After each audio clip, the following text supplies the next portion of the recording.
Hello दोस्तों, आपका स्वागत है हमारे चैनल जीके मास्टर में। और आज हम लोग बात करेंगे बीपीएससी द्वितीय चरण शिक्षक बहाली का वैकेंसी आ चुका है।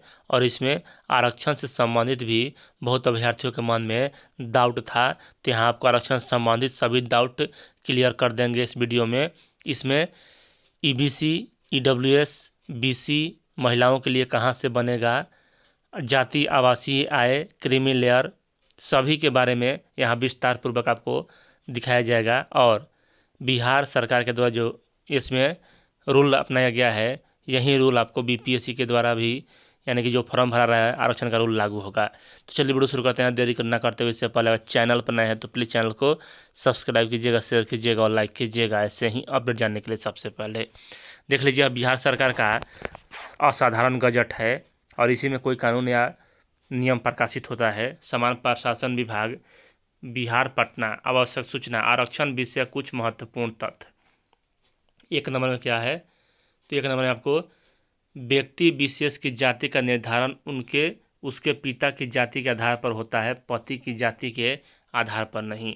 यहाँ ध्यान दीजिएगा, जो भी अगर बिहार के महिलाएं हैं, उनका पिता का निवास स्थान बिहार है, अगर उनका शादी उत्तर प्रदेश में हुआ है तो उनको आरक्षण का लाभ मिलेगा।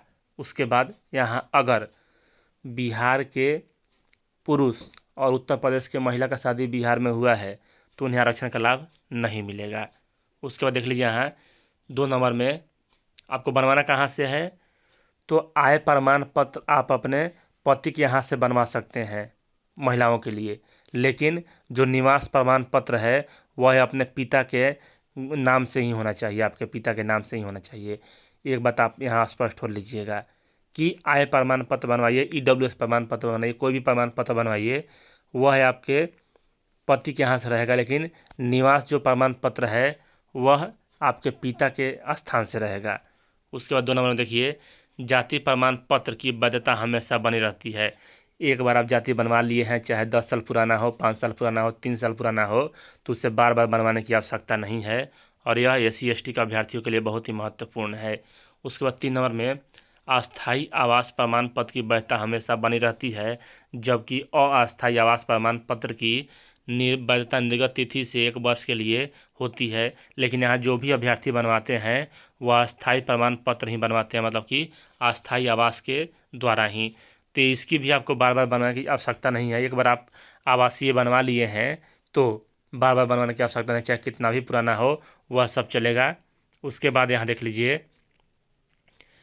4 नंबर में आय प्रमाण पत्र की मान्यता निर्गत तिथि से 1 वर्ष के लिए होती है।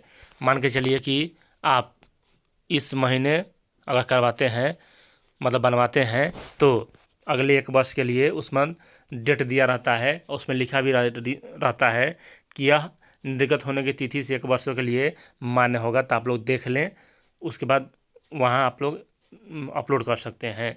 उसके बाद देख लीजिए, 5 नंबर में सत्यापन के बाद अभ्यर्थियों के मूल प्रमाण पत्र अवश्य लौटा दिए जाएंगे। उसके बाद देख लीजिए 6 नंबर, क्रीमी लेयर में नहीं जाने संबंधित विहित प्रपत्र में अभ्यर्थियों से अंडरटेकिंग प्राप्त कर पुराने क्रीमी लेयर रहित प्रमाण पत्र के आधार पर नया क्रीमी लेयर रहित प्रमाण पत्र निर्गत किया जा सकता है। क्रीमी लेयर अगर आप एक बार बनवा लिए तो आपको दोबारा बनवाने की आवश्यकता नहीं है, उसको अपडेट करा सकते हैं, उसमें ज़्यादा टाइम नहीं लगता है, बार बार आपको बनवाने की आवश्यकता नहीं है, उसको अपडेट करवा सकते हैं अगर। उसके बाद देख लीजिए 7 नंबर में क्रीमी लेयर रहित प्रमाण पत्र बार बार बनवाने की आवश्यकता नहीं है। राजधानी सेवाओं हेतु पुराने प्रमाण पत्रों के साथ अंडरटेकिंग देकर आवेदन किया जा सकता है, कि यानी एक बार बनवा लिए हैं तो उसको मतलब कि अपडेट करा सकते हैं। यही बात हो। देख लीजिए यहाँ 8 नंबर में क्या है कि राज्याधीन सेवाओं में राज्य के मूल निवासी को ही आरक्षण दे होगा। बिहार के जो ईडब्ल्यूएस हैं, बीसी हैं, ईबीसी हैं, एससी हैं, एसटी हैं, उन्हीं को यह लाभ मिलेगा आरक्षण का। अन्य कैटेगरी मतलब कि बाहर के जो भी हैं उन्हें समान श्रेणी में ही गिनती किया जाएगा, चाहे वह अपने राज्य में किसी भी श्रेणी में आते हों, उससे मतलब नहीं है। 9 नंबर में देखिए, यहाँ दिव्यांग जनों को सरकारी सेवाओं में नियुक्ति में 4% आरक्षण दे है। जो दिव्यांग है उनको 4% आरक्षण मिलेगा। उसके बाद देख लीजिए 10 नंबर, स्वतंत्रता सेनानियों के पोते बाई पोती नाती बाई नातनी को सरकारी सेवाओं में नियुक्ति में 2% का आच्छादित रखने दे, यानी कि जितने सीट रहेगा उसका 2% यहाँ मिलेगा जो स्वतंत्रता सेनानी के नाती पोते हैं उनको। उसके बाद देख लीजिए 11 नंबर, महिलाओं को सरकारी सेवाओं में नियुक्ति में 35% आरक्षण दे है। यहाँ यह सभी अन्य के बात हो रहा है, लेकिन जहाँ शिक्षक की बात है 6 से 8 में, उसमें 50% आरक्षण दिया गया है और 9 से 12 में 35% आरक्षण दिया गया है। उसके बाद एक प्रकार का अन्य भी होता है बिहार के महिलाओं के लिए, देख लीजिए यहाँ WBC पिछड़ा वर्ग की महिला का तात्पर्य है अनुसूचित जाति, अनुसूचित जनजाति, अत्यंत पिछड़ा वर्ग की महिला। इसे सरकारी सेवाओं में नियुक्ति में 3% ऊर्ध्वाधर आरक्षण दे है जो 35% क्षति आरक्षण के अतिरिक्त है, यानी कि जितने कुल सीट है उसके अतिरिक्त यहाँ यह जो 3% आरक्षण है उसमें दे है। और इसमें कौन कौन सी महिलाएं आती हैं, तो अनुसूचित जाति का यानी कि SC का, ST का, BC का और EBC का, यह सभी महिलाएं आती हैं। तो आप लोग अगर इस कैटेगरी से आते हैं तो निःशक्त यानी कि आप लोग दे सकते हैं, कोई दिक्कत नहीं है। और फॉर्म भरने की अंतिम तिथि से पहले का यह होना चाहिए, उसके बाद का नहीं होना चाहिए। एक और यहाँ है सामान्य प्रशासन विभाग के द्वारा, बिहार सरकार के द्वारा ही जारी किया गया है क्रीमी रहित प्रमाण पत्र, यह BC और EBC के लिए होता है बिहार में। तो इसमें क्या है, तो इसमें है कि क्रीमी रहित प्रमाण पत्र यानी कि नॉन क्रीमी सर्टिफिकेट जाति आय एवं अस्थायी निवास प्रमाण पत्र पर आधारित होता है। उसके बाद 2 में क्रीमी रहित प्रमाण पत्र निर्गत करने के क्रम में पहले जाति आवासीय आय मतलब बनवाना पड़ता है। उसके बाद यहाँ आपको शपथ पत्र निर्गत किया जाता है। उसके बाद यहाँ क्रीमी प्रमाण पत्र, देखिए यहाँ क्रीमी रहित प्रमाण पत्र में माता पिता की आय की गणना की जाती है अगर आप मतलब कि अभी विद्यार्थी हैं तो। उसके बाद आय की गणना कृषि या भूमि एवं वेतन से प्राप्त होने वाले आय को नहीं जोड़ता है और कृषि में वैसे आय कितना आता ही है। 5 नंबर में क्रीमी रहित प्रमाण पत्र बार बार बनवाने की आवश्यकता नहीं है, यानी कि इस नोटिफिकेशन के द्वारा यही कहा गया है कि क्रीमी लेयर प्रमाण पत्र बार बार बनवाने की आवश्यकता नहीं है।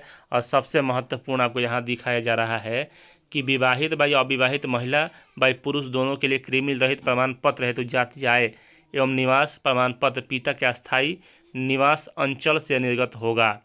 इसी प्रकार सीधे क्रीमी लेयर रहित प्रमाण पत्र भी पिता के अस्थायी निवास अंचल से ही निर्गत होगा। एक इसमें कुछ चेंज किया गया है कि आप मतलब कि आय प्रमाण पत्र बनवा सकते हैं, लेकिन आपका जो निवास प्रमाण पत्र है वह पिता के घर से ही होना चाहिए अदर स्टेट के महिलाओं के लिए। उसके बाद यहाँ देखिए स्पष्ट हो जाएगा, यहाँ में सामान्य प्रशासन विभाग बिहार पटना का इतना 2/9/2022 की कड़ी 3 के आलोक में विवाहित महिला का वर्तमान में अपने पति के साथ रहने की स्थिति में क्रीमी रहित प्रमाण पत्र से इतर उद्देश्य के लिए पति के आवास के आधार पर आवास प्रमाण पत्र निर्गत किया जा सकता है, परंतु यह उस विवाहित महिला के लिए किसी प्रकार की आरक्षण दे नहीं होगा। अगर आप पति के नाम से बनवाते हैं निवास प्रमाण पत्र, देख लीजिए यहाँ, तो आपको किसी प्रकार का आरक्षण नहीं मिलेगा। एक बार और आपको स्पष्ट कर देते हैं कि अगर महिला बिहार की है और शादी उत्तर प्रदेश में हुआ है तो आपको अगर आरक्षण चाहिए तो आप पिता के नाम से बनवाएं, पति के नाम से बनवाइएगा तो आपको आरक्षण का लाभ नहीं मिलेगा। यह आप स्पष्ट हो जाइए। चूँकि आरक्षण की सुविधा बिहार के मूल निवासी को ही दे है, अतः इसका निर्धारण अभ्यर्थी विवाहित महिला सहित के पिता के मूल आवास से ही यहाँ आपको दिया जा सकता है। और इसी प्रकार यहाँ है कि यह जो अनुमोदन है प्राप्त है। तो यहाँ आरक्षण से संबंधित जो भी डाउट होगा आप लोग कमेंट बॉक्स में पूछ सकते हैं, लेकिन आशा करते हैं कि आपको इसमें किसी प्रकार कोई मतलब पूछने की आवश्यकता नहीं होगी। चलिए, अगर फिर भी कोई आपको मन में डाउट हो तो पूछ सकते हैं। सबसे पहले आपको यहाँ मिनट में ही सेकंडों में रिप्लाई दिया जाता है। चलिए, इस वीडियो में इतना ही। वीडियो देखने के लिए धन्यवाद।